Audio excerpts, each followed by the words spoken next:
number 113104, Sharon Jenkins v. Chicago Pacific Corporation et al.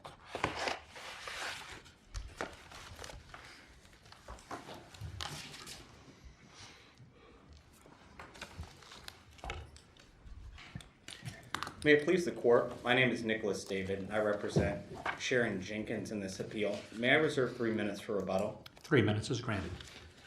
A brief 60-second recitation of the facts in this case, Your Honor. In 2010, my client, Sharon Jenkins, filed a quiet title action to ascertain her right to title of her tract of land in the northern part of Holton, Kansas. In the district court, several defendants entered their appearance claiming that Ms. Jenkins did not own the land because a railroad had run through a portion of her tract and that portion of the land had reverted to the various defendants. Ms. Jenkins asserted that the deed granting the railroad title was in fee simple absolute, and in the district court granted summary judgment in favor of the defendants. Ms. Jenkins took an appeal to the Court of Appeals, which affirmed the district court, which brings us to this argument here today. Let me ask you a preliminary question about jurisdiction. This is your appeal, right? Yes, Your Honor. And do I understand the facts correctly that the district court's certification order of finality occurred after you filed the notice of appeal? Your Honor, I believe that that is correct.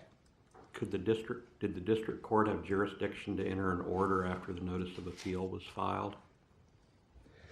Your Honor, it was my belief that the Court of Appeals never had jurisdiction over the appeal in the first place until the time at which the district court found that there was no just reason for delay and entered judgment in the district court. And so I believe that this would be a situation where a premature notice of appeal was filed, and that premature notice of appeal became effective upon the entry of the journal entry granting Ms. Jenkins' motion for KSA 6254B certification. And what would be the authority for your belief?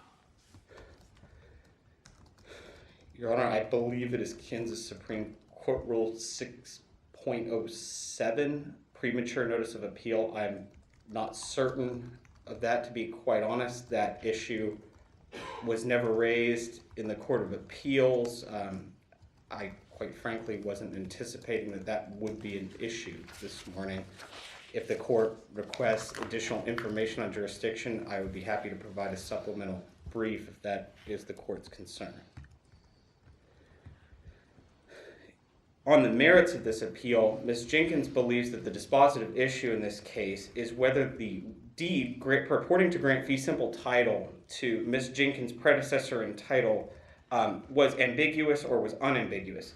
If this court finds that the deed granting the railroad title was unambiguous, then reversal should result in this case because, as the Court of Appeals found, it's undisputed that there is no restrictive use language in the deed and also no reversionary language upon abandonment of the land in this case. And I believe what this case really comes down to is this court's framework for analyzing cases such as this from the Stone case. And in particular, in Stone, this court held that when the language of an original warranty deed purporting to convey title in fee simple absolute is unambiguous, courts may not use parole evidence to determine whether or not the land was conveyed for right-of-way purposes. And Your Honor, under the facts of this case, as they were found by the Court of Appeals and as Ms. Jenkins would submit to this court, there was no such restrictive use language and no reversion. Does it have to be restrictive use language to indicate or at least be ambiguous as to whether it's a right-of-way or a fee simple absolute? Does it have to say restrictive use? If the court is asking whether or not the restrictions upon use may be implied, the answer to that question would be yes. And we've got plenty of case law that says that typically it's a 100-foot strip, that implies a right-of-way, don't we? In cases of a 100 foot wide strip of land, there is some case law, namely Abercrombie, which does support that proposition. However, this case is factually distinguishable from that line of cases. Well, let me, what I'm leading up to is what's the purpose of the introductory part of the description of land that speaks to the center line of the route and line of the Chicago, Kansas, Nebraska Railway Company as the same as now surveyed and staked and located, being 175 feet on each side of the center line of said route, over, across, and through the described tract of land, as said route and line of said railway passes through the same. I mean, what's the purpose of that if it's not for the right-of-way for the railroad line? Well, the purpose of that language, Justice Johnson, is not to create an implied use restriction, but to adequately describe the land. And on that, my authority for that would be the Bury case. And in that case, the court analyzed 3 deeds: the Julia Fair deed, the Phillips deed, and the Rowland deed. And it's our position that the Julia Fair deed is particularly persuasive on this point. In the Bury case, the Federal Circuit Court of Appeals placed a lot of weight on the Julia Fair deed, which granted fee simple title to the railroad in that situation. There was much argument made by the appellees that the words over and across contained in the deed describing the railroad which was passing through the land created an implied use restriction. But the Bury court simply rejected that outcome and explained it as that describing railroad passing over and across the land was merely describing the land itself and not creating an implied use restriction. The fact that there was a railroad present could not be read to imply that the railroad's use was restricted. And the Julia Fair deed is also very persuasive to this case because of the amount of consideration paid.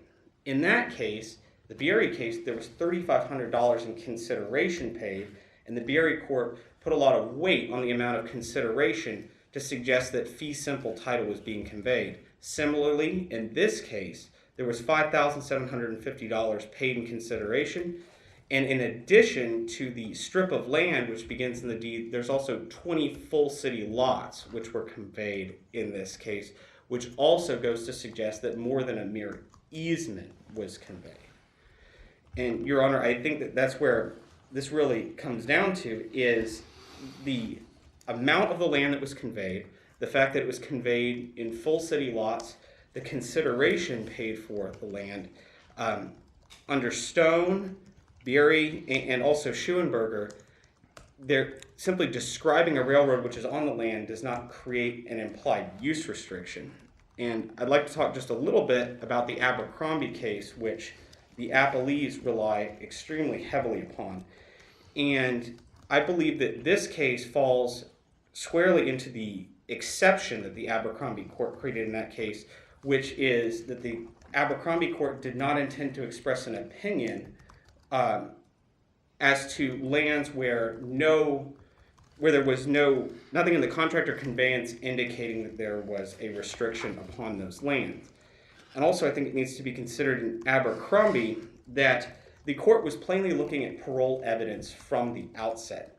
In the opinion, the court talks about considering the language of the deed and those things which we may look to in its interpretation, meaning that the language of the deed was only a part of the analysis that the Abercrombie court went through in order to determine that the railroad had obtained an easement in this case.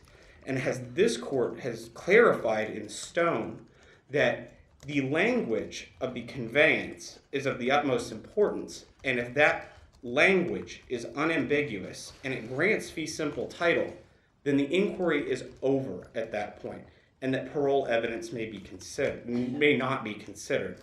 And in this case, that parole evidence, we never reached that point because, as the Court of Appeals held, we believe correctly, it was undisputed that there was no restrictive use language and no reversionary language. At that point, the court's analysis should have been over, and the district court should have been reversed. But your client received her interest from Dirt and Gravel Inc. That is correct, Your And they Honor. conveyed, they quit claim to her the portion of the abandoned Chicago Rock Island Pacific Railroad right-of-way. So That they is- conveyed to her a railroad right-of-way, is what they did. Well, the language of the deed that Dirt and Gravel conveyed to Miss Jenkins is, quite frankly, irrelevant to this court's analysis of what Well, why is that? I mean, she only owns what was conveyed to her. Dirt and Gravel, if they had fee simple absolute, but they didn't convey that.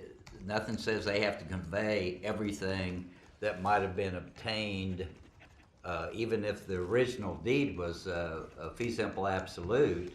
Dirt and Gravel, I think, only obtained 100-foot right-of-way in their deed, and they can convey less than what was originally conveyed, can't they?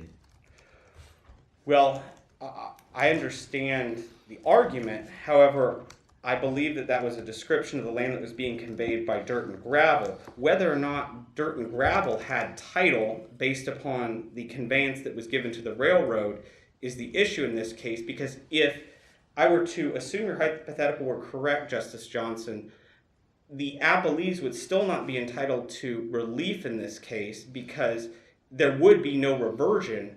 Dirt and Gravel would merely own the land, and Dirt and Gravel had not entered their appearance in the district court during the quiet title action to assert that right.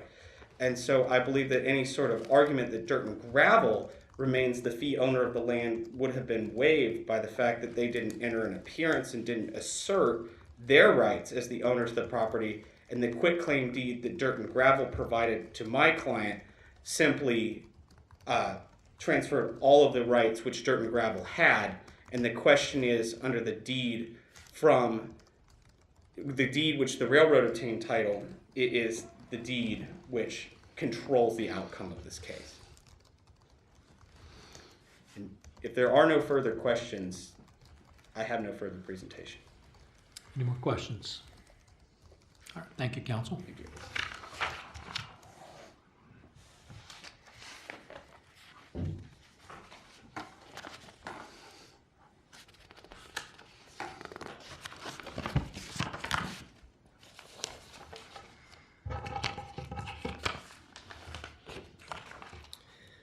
May it please the court, my name is Michael Hepdig. I am representing Evan Crosby in this matter.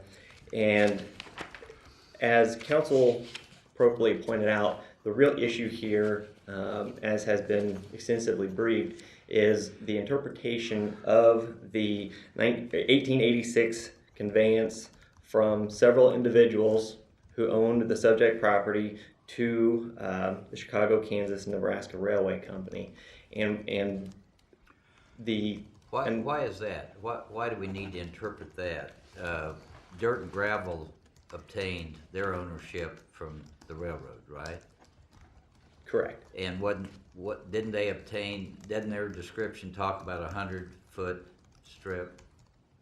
Well, I think before we even get to what Dirt and Gravel obtained, if anything, we've got to look at the 1886 deed to determine what the railway acquired itself and whether it acquired fee simple. If it didn't acquire fee simple, if it acquired an easement, then Dirt and Gravel didn't obtain good title from the railway.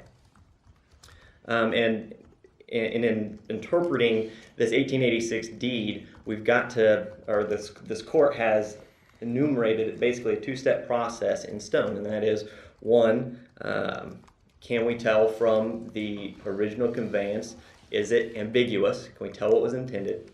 And if it's not ambiguous, then we go with the face of the document. If it is ambiguous, then we can look at parole evidence. And each of the parties argue in different respects that the original conveyance was not ambiguous for different reasons. From Mr. Crosby's standpoint, the original deed must be looked at in terms of the analysis in Abercrombie, and you can compare the deed in Abercrombie to the deed here. And in fact, the deed here is more explicit. It is more clear than the deed in Abercrombie. And two things that I would point out. One, the railway in each of those instances was not constructed. It does not appear at the time. In Abercrombie, we learn that in the opinion of the case. It's not clear from the deed itself whether or not the railway was constructed. But in this instance, you read, as the same is now surveyed, staked, and located, is the center being 175 feet each side of the center line of said route. It's surveyed and staked. Many of the other deeds that we look at and that you see in this, and in fact the Schoenberger case, which the appellee relies heavily in its briefing, the language used in that brief, although it's noted that the deed is not included in the Court of Appeals decision, the appellee does pull a portion of that deed, and that deed says, as the railway is located, built, and constructed. The railway already exists.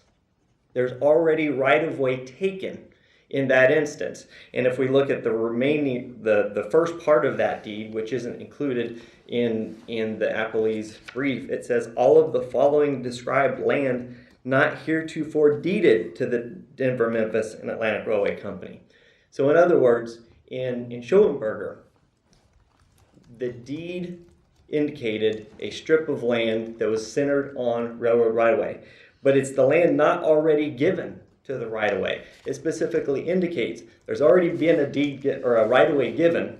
We're giving everything else. We're giving all the rights included. Whereas here, we have a right-of-way that has not already been given, a railroad that has not already been constructed, and instead, it's been surveyed, staked, and located, and it's intended to be the route and line, as was pointed out earlier, of said railway. It's clear from this conveyance that it is anticipated that a railway is going to be located on the same line that has been surveyed and staked and located. So from the clear language of this case, of this conveyance, in this matter, it is more clear than in Abercrombie that the intent was to be a right-of-way. There can be no question there. Well, the only question, in my mind at least, is it use of a 300-foot strip when typically in that era, railroads had the right to condemn a 100-foot strip. That was the typical right-of-way. Correct, and it is KSA 66501 that outlines the railroad powers, and it contemplates a 100-foot strip. It also gives the railroad the ability to increase that where necessary, and it lists a number of factors that can go into that. This is not something that was the facts for which the 300 plus foot easement, that wasn't ever established. One can only speculate that in this instance, when you're going through the heart of town, one of the reasons that the railroad can increase that is for safety issues. And if we're going through the center of town, perhaps there were other considerations which we're not privy to, but there are other examples in the case law where there are additional size or additional tracts of land outside of just the 100-foot strip, 150-foot, for example, that have been taken that are considered right-of-way. And while that seems to be certainly the preference and what's mandated and allowed by the legislature, it doesn't appear that that's consistently been a limiting factor to the railroad in other cases. So once we get past when we're looking again at the deed itself, again, the parties disagree as to whether or not it is in and of itself ambiguous. We both think it's not for different reasons. But if we go beyond that, if we get to, okay, let's say it's ambiguous, because the parties clearly don't agree what it means. But if it is ambiguous, then we get to look at the parole evidence. And as the Court of Appeals noted, if this deed is to be considered ambiguous, at that point, Abercrombie becomes all the more persuasive. As mentioned before, no railroad existing at the time the deed was given. This deed clearly anticipates the construction thereof, and in fact, there was the construction thereof. And then we have two deeds coming later in time, one in 1986, one in 1984, which both refer to this particular tract of land as abandoned railroad right-of-way. It's anticipated that this is abandoned railroad right-of-way, and that, frankly, is undisputed. There is no question that the land in question was actually used as railroad right-of-way.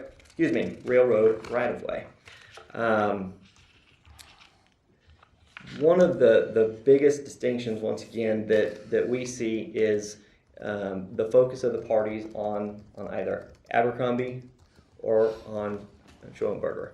Schoenberger, while the portion of the deed that the appellee pulls from the briefing in that matter is similar in nature, but again, when you parse down into the facts surrounding that case, if we're going to get outside the purview of the convey itself and look at the parole evidence again, in that case, it says that they are looking at the railroad as constructed. We're looking at a case where they had already conveyed an interest. We're looking at a case where there is nothing left for the landowner to own in that right-of-way when they conveyed it, because they'd already done so. In the instant case, the parties that were conveying had no railroad track going through that tract of land, had every right, every stick in the bundle still in their possession when they made this conveyance. The intention was a railroad, and a railroad is what they got. The opposing counsel, the way I see it,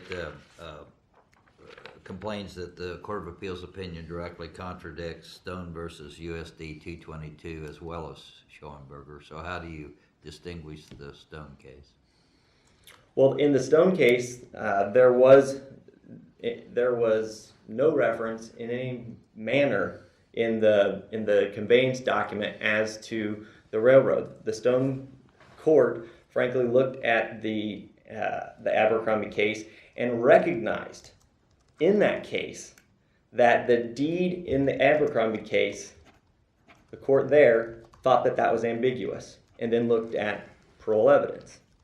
They didn't find that to be true in the conveyance at issue in Stone, instead relying on the fact that there was no reference to railroad, no indication of reverter or limitation on use of the property. So the facts or the language of the conveying document itself is distinguishable in Stone. And with that, I believe those are essentially the high points of what I wanted to cover today. And if there aren't any other questions. I had a quick factual clarification question. Do we know from the record, or can you tell me whether any of the land described in the deed lay outside of the 350-foot wide right-of-way? In looking at the survey, or I guess it would be a survey that the district court prepared, and the district court essentially delineated various pieces that he allocated to the defendants that he ultimately decided owned those tracts.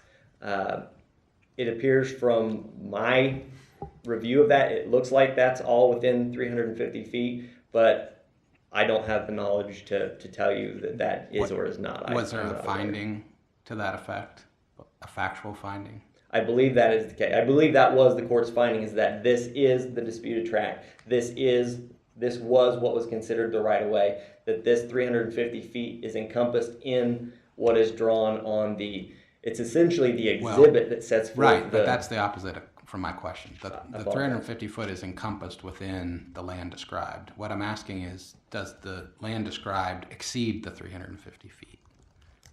In the conveyance or in the court's order? In the deed.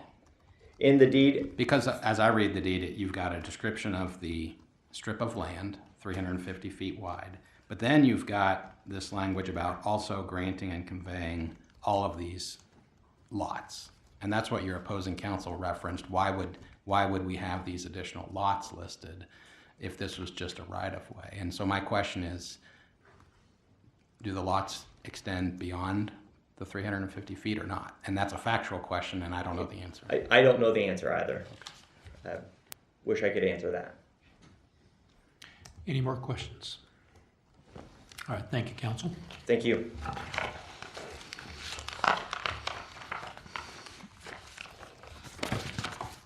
You reserve 3 minutes for rebuttal. Thank you, Your Honor. Justice Stiegel, I'd like to start by addressing your factual question. Opposing counsel is correct that the survey in this case was prepared, and that was what the district court used to make its memorandum decision. Based upon my review of the survey, it appears to me that this plot of land is 350 feet wide at its narrowest point. It is very clear from the survey that some or many of the city lots exceed 350 feet. I couldn't tell you exactly which lots those are without actually looking at the survey, but what I can say for certain is that there was land in excess of that 350-foot strip, which is referred to in the beginning. And that's from your observation of the survey? Correct. Do you know whether there were ever any specific findings made by the district court on that question?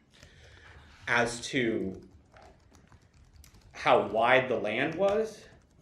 Just as to whether or not any of these lots, any of the land contained within these lots lay outside the 350-foot strip. I don't believe the district court ever made such a finding, and I don't believe that one was actually requested by either of the parties. And really, I think that the size of the land is an incredibly important part of this case. In Abercrombie, we are dealing with a 100-foot wide strip of land, and in this case, we're dealing with a strip of land which is at least 3.5 times that size, and then 20 city lots, which are a portion of that land, which are included in that 350 feet, although the lots often exceed the 350 feet in width. I think there's been some speculation as to why the railroad may have purchased additional land, but really it doesn't matter. It's the language of the conveyance, and both parties seem to... But if we don't know that it's quote-unquote additional land, how can we enter a ruling in your favor? In other words, if the record is insufficient for us to know that there was additional land, I can't tell from the face of the deed. How could we can't tell that, can we? Well, our legislature has determined in KSA 66501 that a railroad right-of-way may be up to 100 feet in a narrow strip of land. And so the legislature has already determined that we have, at a minimum, 3 times that amount of land in this Well, case. just assume with me, though, that this deed contemplates and conveyed a 350-foot wide right-of-way. And your argument is, but it also conveys additional land. And my question is just a simple factual one, which is, how do we know that it conveys additional land? We know that it conveys additional land because the survey includes the lot numbers, which... So we would have to go back and conduct our own review of the survey from the district court record. That is correct. Okay. Your Honor, I see I'm out of time if there are no further questions. Any more questions? I see none. Thank you, counsel. Thank you both for your arguments this morning. The court will take this matter under advisement.